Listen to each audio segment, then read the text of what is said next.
धीरे धीरे डोल ले, It's hot, हाय बाय बोल ले, baby. You got it.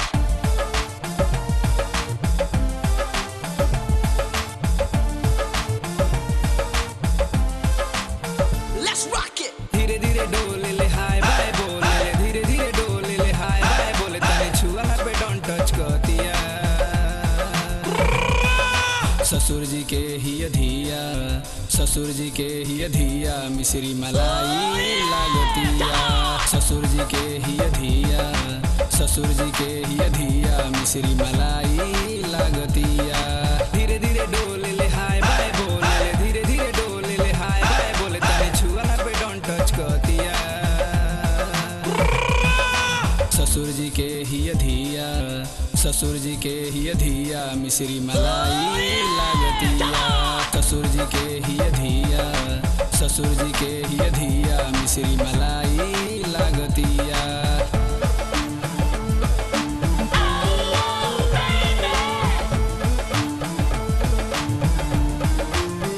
Feel it.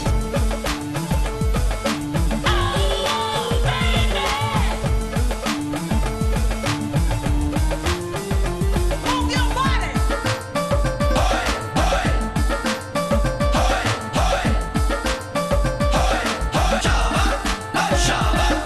गाल गुलाबी चाल शराबी अखिया बा मस्तानी, पतली कमर लचकत बा गोरी, चढ़ल बा तोहरो जवानी।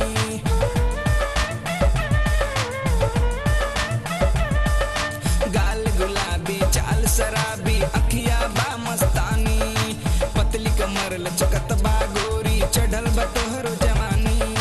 करेले तमाशा बनिले दिपासा, करेले तमाशा बनिले दिपासा, जरेले जैसे दिया।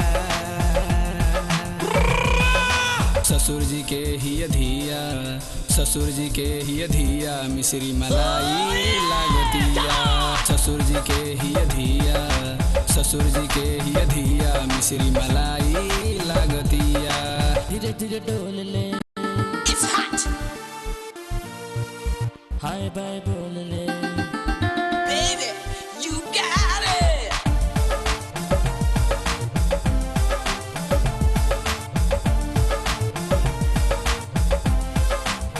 Let's rock it. गोरा बदन संग मर मर के बा, चांदी भी मांगे पानी। अखिया के भाषा ना समझो काहे दिलवर जानी।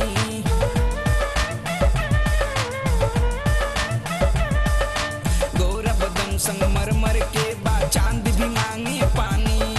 अखिया के भाषा ना समझो काहे दिलवर जानी। प्यार के भाषा समझ में आसा, प्यार के भाषा समझ में आसा, काहे करेलू पिया। ससुर जी के ही अधिया, ससुर जी के ही अधिया, मिश्री मलाई लागतिया। ससुर जी के ही अधिया, ससुर जी के ही अधिया, मिश्री मलाई लागतिया।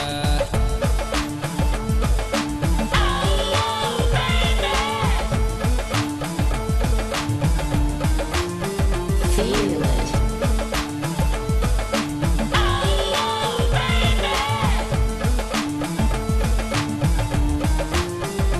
Move your body.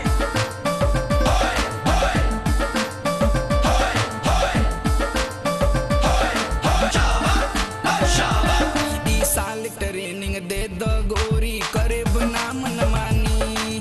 अगला साल ले जाइब तो के बना के आपन रानी।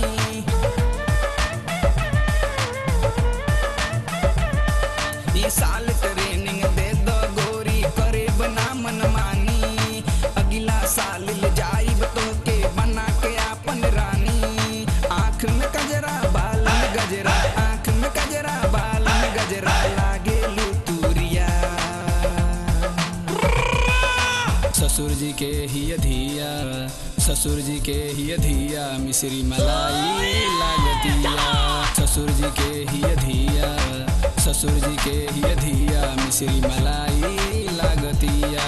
धीरे धीरे डोल ले हाय बाय बोल ले, धीरे धीरे डोल ले हाय बाय बोले, तने छुआ पे डोंट टच कर दिया।